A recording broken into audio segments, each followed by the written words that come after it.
ഷീരു, ഇതെന്ത് കിടക്കണേന്നറിയോ? എന്താ സൂത്ര അത്? എനിക്കറിയില്ല. ഷീരു, ഇതെന്താന്നറിയണമെങ്കിൽ ബുദ്ധി വേണം. മനുഷ്യര് മീൻ പിടിക്കുന്ന വലയുടെ കഷ്ണ. കളഞ്ഞേക്ക് സൂത്ര അത്. പണ്ട് വലിയ വല കിട്ടിയിട്ട് ഒന്നും നടന്നിട്ടില്ല. ബുദ്ധി ഉണ്ടെങ്കിൽ ഇതുകൊണ്ട് മീൻ പിടിക്കാം. താൻ വാ, ഞാൻ കാണിച്ചു തരാം ഇതുകൊണ്ട് എങ്ങനെയാ മീൻ പിടിക്കേണ്ടതെന്ന്. താൻ ഈ കൊച്ചു കുളം കണ്ടോ? ആ, കണ്ടു അതിനകത്ത് മീനുകളെ കണ്ടോ? കണ്ടു. എന്നാലേ നമ്മൾ ഈ മീനുകളെ പിടിക്കാൻ പോന്നു. എന്താ, ഇവിടെ വലിയൊരു കുഴി ഉണ്ടാക്കണം. പണി തുടങ്ങിക്കോ. ഞാനോ? ആ, താൻ തന്നെ ഉണ്ടാക്കേണ്ടത്. പിന്നെ ഞാനാണ് ഉണ്ടാക്കേണ്ടത്. പുഴക്കരയിലെ മണലായതുകൊണ്ട് കുഴിക്കാൻ എളുപ്പമാ, അല്ലേ ശരു? എന്നാലും എന്റെ സൂത്ര, ഈ പണി ഇത്ര കടുപ്പായി പോയിട്ടോ.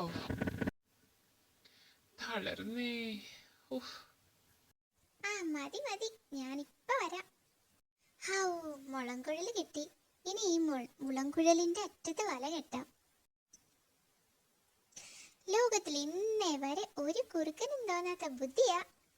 ഇനി കുഴിയിൽ നിന്ന് കുളത്തിലേക്ക് കുഴൽത ഇങ്ങനെ തള്ളിക്കയറ്റണം.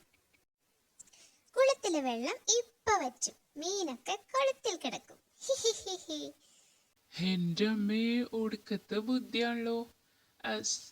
സൂത്ര, വേറൊരു ഐഡിയ. ഞാൻ ദാ വരുന്നു കേട്ടോ.